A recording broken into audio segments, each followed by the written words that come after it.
So today I thought it'd be fun to poke the bear a little bit and talk about mixing on headphones. Can you mix exclusively on headphones or almost exclusively? Now, of course, the short answer is, well, yes, of course you can mix exclusively on headphones if you needed to. I mean, Andrew Scheps is a prime example of this. But the real answer to the question isn't quite so simple. So today we're going to take a look at the differences between mixing on studio monitors versus mixing on headphones. And then this way you'll be able to make a decision as to which option is going to be best for your situation. So let's get right into it. Alright, so the first thing we have to consider is how speakers work versus a pair of headphones. So when you're sitting in front of a pair of speakers or your studio monitors, sound's going to leave the right speaker and it's going to go into your right ear. That sound is also going to leave that right speaker and with an infinitesimally small delay is also going to hit your left ear. That sound is also going to bounce all over the room that you're in and also end up back in both of your ears. Speakers also produce what is called a phantom center. This is what happens when you have equal energy coming out of both the left and the right speakers. So for instance, you have a vocal that's pan center, that vocal is coming out of the left and right speakers equally, but it sounds like it's coming out of a third speaker in the middle, that even though it doesn't exist, this is what a phantom center is. The other thing with speakers is, especially if you have a subwoofer, the louder you turn them up, the more you actually start to feel what's coming through the speakers. Things will start to vibrate. If you've got a really good subwoofer, when a kick drum hits, you'll feel it in your chest. Headphones, on the other hand, they don't do any of this. You've got two little drivers just stuffed right in your ear. So when sound leaves the driver on your left ear, it just goes straight into your brain. Brain, ear hole, whatever. The sound out of the left headphone doesn't bounce around the room. Your right ear doesn't hear it. Also, headphones don't produce a phantom center. Again, like speakers with a phantom center, again, depending on how, say, you mix a vocal, you can have a vocal sit right here, or you can have it get right in your face. All this is done with a phantom center. But on headphones, you just hear the vocal inside your head. So there's no phantom center when it comes to headphones. And also when you turn up headphones, you don't really feel the sound like you do when it's coming out of a pair of speakers. If you've turned up your headphones to the point where you can feel it and it's shaking you, you've probably already blown your eardrums out and your brain is bleeding all down your shoulders. Don't recommend. All right, so now that we've compared the two, let's take a look at our listening environment, our studio. So when it comes to using studio monitors, for better or for worse, your room is going to affect how those studio monitors sound and how well they perform. Now yes, obviously you can add acoustic treatment, you can add bass traps to help improve how your speakers perform in your room, but depending on the size of your room, whether you own or rent, you're going to hit a ceiling. You're only going to be able to take that room so far before there's nothing else you can do with it. You're only going to have so much room for bass trapping, you're only going to have so much room for acoustic panels. I mean, some big studios in the control room, the back wall might be 4 or 8 feet thick, just full of bass trapping. If you're in a 10 by 8 room, how are you going to put 8 feet of bass trapping in that room? You'd have no room left.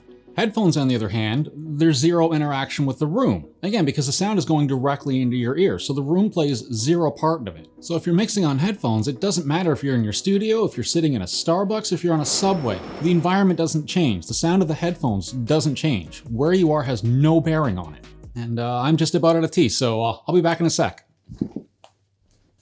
There we go. Another thing to consider with headphones versus studio monitors, you might have neighbors, you might have a kid who's trying to sleep. It's hard to mix on monitors when you're in those kind of situations. And again, when it comes to mixing on headphones, this is a non-issue. Now, if you're leaning towards more the idea of mixing solely or mostly on headphones, or maybe your situation depicts that that's the only option you have, there's some other things you're going to want to consider too.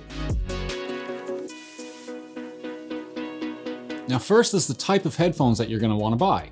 You're not going to want to mix on little earbuds. You're not going to buy a set of Beats headphones that are super bass hyped. You're not going to want to mix on those. You're going to want a good pair of studio monitors. You can go either open back or close back. I prefer open back, but either way is fine. It's whatever works for you. Another thing to consider if you're going to be mixing mostly or solely on headphones is the possibility of some type of binaural headphone plugin. You can get plugins like this from Wave, Slate, Dear VR, I believe. There's a few different companies that make them.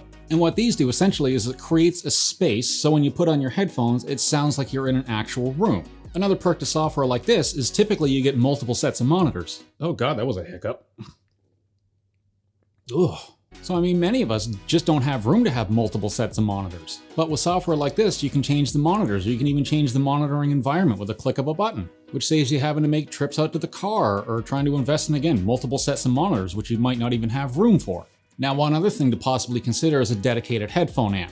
If you've got a decent audio interface, the headphone amp on that interface is probably fine. You could get a dedicated headphone amp in that situation if you wanted to, but you might not really need it. But if you're on the go a lot, the digital to analog converters and a headphone jack on a laptop aren't going to be that great. Now, I can't remember the model of it. Apogee makes one. I think it's like $100, and it's a little dongle you plug into your laptop, and then you plug your headphones into that. And apparently that thing's really good, and I think it's like $100. So if you're mixing on the go a lot or using a laptop, that might be something else to consider, just to make sure that you're powering your headphones as best as you can. All right, now the last thing we have to talk about is getting your mixes to translate to the outside world. Now when it comes to mixing on headphones, just because we can take the room out of the equation, or maybe we can virtually mix in Chris Lord Alge studio, it doesn't make it some magic bullet where your mixes are going to suddenly instantly translate to the world and sound great. It's not the case. We have to remember there's no perfect pair of headphones, and there's no perfect recording studio. It doesn't matter if you're in your tiny bedroom or if you're in a recording studio that costs millions of dollars to build. Each room is still going to have its strengths and weaknesses. And my dog's running around. So let's just say you were lucky enough to work on a mix at, again, Chris Lord Alge Studio, or maybe Abbey Road Studios. Doesn't matter where. You're in a multi-million-dollar facility. That still doesn't guarantee that the mix you work on there is going to translate to the outside world. You still need to learn the monitors. You still need to listen to reference music. You need to know what the strengths and weaknesses of that room are. Mixing on headphones is no different.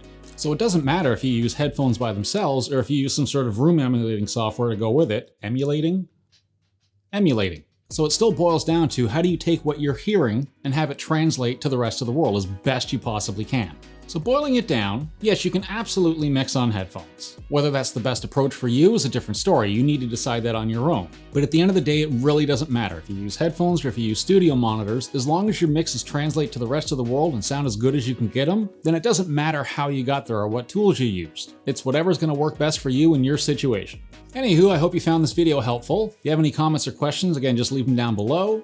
And for anyone who's still watching, we're going to be doing some Dolby Atmos videos very soon, so yeah, keep a watch out for that. Lots to talk about on that subject. And on that note, thanks again for watching. I've been Mr. Jeff, and I'll see you guys in the next one, so take it easy. Bye.